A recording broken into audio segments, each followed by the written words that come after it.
The other preoperative care include colonic irrigation using antibiotic solution. Usually we use neomycin in order to reduce the bacterial flora. So ഒരു bowel wash അല്ലെങ്കിൽ colonic irrigation നമ്മൾ ഇടയ്ക്കിടയ്ക്ക് കൊടുക്കും.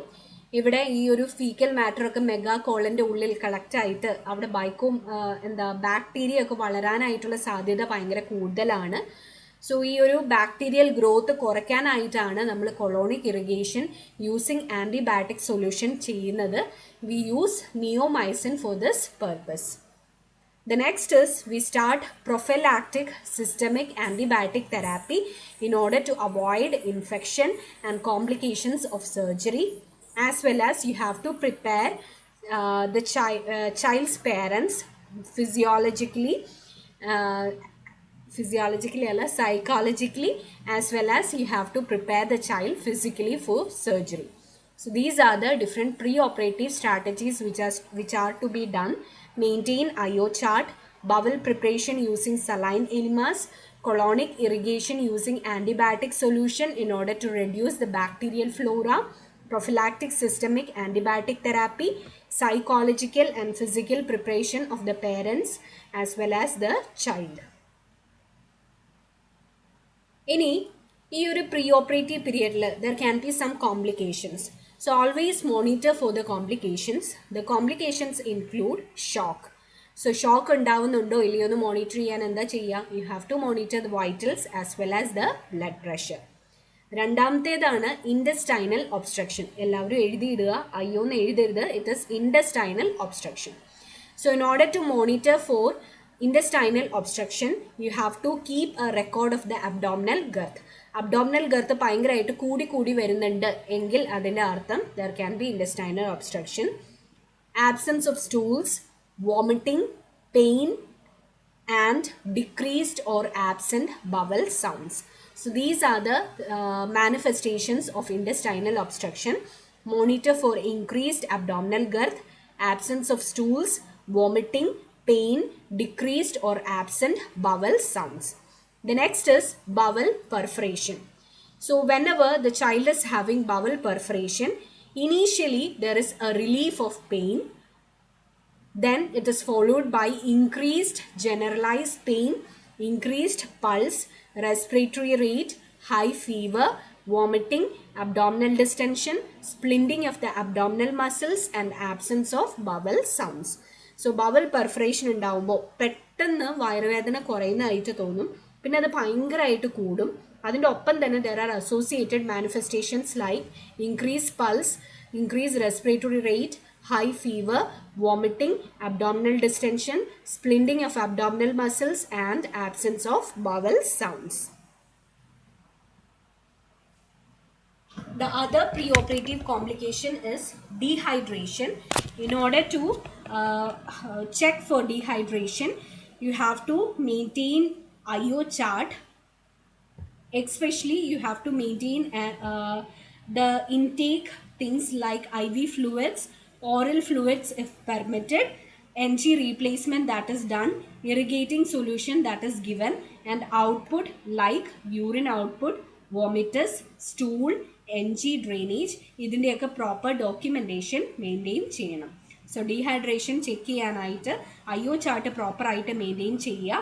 ഇൻടേക്കിൽ IV fluids, oral fluids, NG replacement fluid, irrigating solution ഇതൊക്കെയാണ് include ചെയ്യേണ്ടത്. ഔട്ട്പുട്ടിൽ urine, vomitus, stool and NG drainage. Coming to the post-operative care, during the post-operative care period, you have to monitor for vital signs and level of consciousness of the child. Observe the abdominal dressing for any kind of bleeding or discharge. Give comfortable position according to the physician's order. The child is to be placed nil per orally till the bowel sounds return. For gastric decompression, the NG tube is placed on continuous drainage. IV fluids is to be started. വായിൽ കൂടെ ഒന്നും എടുക്കുന്നില്ലാത്തത് കൊണ്ട് you have to provide meticulous mouth care.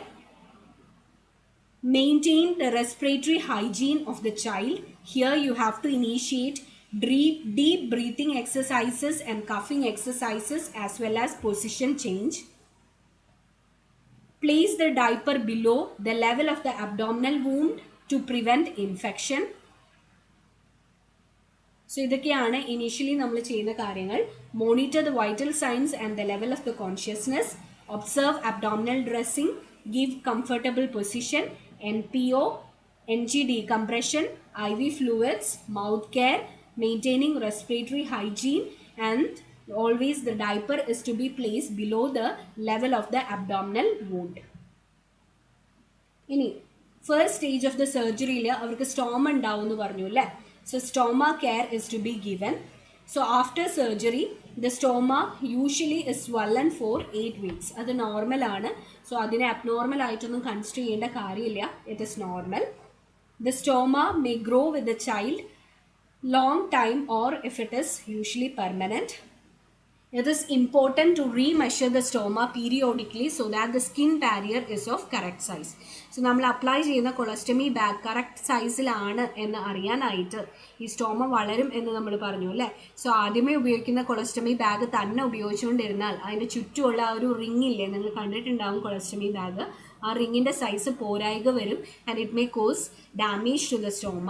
So ഇടയ്ക്കിടയ്ക്ക് സ്റ്റോമയുടെ size ഈ ഒരു measuring tape കൊളസ്റ്റമി ബാഗിൻ്റെ ഒപ്പം available ആയിരിക്കും. അത് ഉപയോഗിച്ച് മെഷർ ചെയ്ത് അപ്രോപ്രിയേറ്റ് സൈസിലെ കൊളസ്റ്റമി ബാഗ് മാത്രമേ ഉപയോഗിക്കാൻ പാടുള്ളൂ. സോ യൂഷ്വലി സ്റ്റോമ സ്വള്ളൻ ആയിരിക്കും 8 weeks വരെ. സ്റ്റോമ കുട്ടി വളരുന്നതനുസരിച്ച് അതിനോടൊപ്പം തന്നെ വളരാം. അപ്പോൾ സ്റ്റോമ സൈസ് റീമെഷർ ചെയ്ത ശേഷം മാത്രമേ ആ ഒരു കൊളസ്റ്റമി ബാഗ് നമ്മൾ അപ്ലൈ ചെയ്യാൻ പാടുള്ളൂ. സോ നോർമൽ സ്റ്റോമയുടെ ക്യാരക്ടറിസ്റ്റിക്സ് എന്തൊക്കെയാണെന്ന് ചോദിച്ചിട്ടുണ്ടെങ്കിൽ, the normal stoma would be pink or reddish pink in colour. There can be slight bleeding. So ചെറിയ ഡ്രോപ്സ് ഓഫ് ബ്ലഡ് ഒക്കെ കണ്ടാൽ പേടിക്കേണ്ട ആവശ്യമില്ല. It is normal. It is moist and soft. It will not hurt if touched. ഇതൊക്കെയാണ് ഒരു സ്റ്റോമയുടെ normal characteristics. അതിൻ്റെ colour pink അല്ലെങ്കിൽ റെഡിഷ് പിങ്ക് ആയിരിക്കും. ചെറിയ ബ്ലീഡിങ് ഉണ്ടാവാം. ഇത് മോയിസ്റ്റും സോഫ്റ്റും ആണ്. അത് തൊട്ടാൽ കുട്ടിക്ക് വേദന എടുക്കില്ല.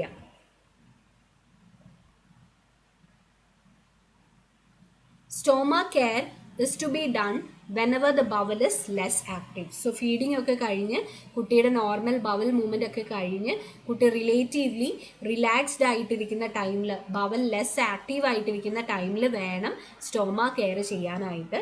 So the ideal thing is first thing to be done in the morning or at least 2 hours after eating is a good time to do stoma care. So stoma care ചെയ്യുമ്പോൾ ഒന്നെങ്കിൽ ഏർലി മോർണിംഗിൽ ഏറ്റവും ആദ്യം ചെയ്യണം, അല്ലെങ്കിൽ കുട്ടി ഭക്ഷണം കഴിഞ്ഞ് 2 മണിക്കൂറിന് ശേഷമാണ് സ്റ്റോമ കെയർ ചെയ്യേണ്ടത്. സ്റ്റോമ കെയർ ചെയ്യുമ്പോൾ always observe for the stoma. സ്റ്റോമയിൽ നമ്മൾ എന്തൊക്കെയാണ് നോക്കുക? Any change in the colour. So പിങ്കിൽ നിന്നോ റെഡിഷ് പിങ്കിൽ നിന്നോ കളറിന് എന്തെങ്കിലും വ്യത്യാസമുണ്ടോ? മേജർ ബ്ലീഡിങ്, മൈനർ ബ്ലീഡിങ്ങിന് കുഴപ്പമില്ല. If there is major bleeding ഉണ്ടോ എന്ന് നോക്കണം. Any kind of purulent discharge, ഇൻഫെക്ഷനെ കാണിക്കും അത്. If there is excessive oedema, again that shows some abnormality. And if there is prolapse, stoma വെളിയിലേക്ക് തള്ളി നിൽപ്പുണ്ടോ? ഇത്രയും കാര്യങ്ങൾ സ്റ്റോമ കെയർ ചെയ്യുമ്പോൾ ഒബ്സർവ് ചെയ്യണം. If any of such findings are observe, you have to report immediately. During procedure, if the child is upset and crying, hold the baby until he or she is calmer. So കുട്ടി കരയുന്നതനുസരിച്ച് ഈ ഒരു സ്റ്റോമയിൽ pressure കൂടും. അത് കാരണം കുട്ടി കരയാണ്, irritated ആണ് എങ്കിൽ കുട്ടി കാം ആവുന്നത് വരെ വെയിറ്റ് ചെയ്യുക. Wipe the peristomal skin inner to outer if a clean wound and reverse if a functioning stoma. So stoma care ചെയ്യുമ്പോൾ സ്റ്റോമ ഫങ്ഷണൽ ആവുന്നതിന് മുമ്പേ, അതായത് NPO സ്റ്റാറ്റസ് ഉള്ള കുട്ടിയാണ്, സർജറിക്ക് തൊട്ട് ശേഷമാണ് എങ്കിൽ എപ്പോഴും സ്റ്റോമയുടെ ആ ഒരു നടു പോർഷനിൽ നിന്ന് വെളിയിലേക്കാണ് നമ്മൾ ക്ലീൻ ചെയ്യുക. അതിനുശേഷം സ്റ്റോമയിൽ നിന്നും ആ ഒരു ഫീക്കൽ മാറ്റർ വെളിയിലേക്ക് വന്നു കഴിയുമ്പോൾ നടി പോർഷനിൽ നിന്ന് എപ്പോഴും ആ ഒരു ഫീക്കസ് വെളിയിലേക്ക് വരികയായിരിക്കും. അതായിരിക്കും കണ്ടാമിനേറ്റഡ് പോർഷൻ. അപ്പോൾ നമ്മൾ നേരെ തിരിച്ച്, അതായത് പെരിസ്റ്റോമൽ റീജിയനിൽ നിന്നും സ്റ്റോമയിലേക്കാണ് ക്ലീൻ ചെയ്യേണ്ടത്.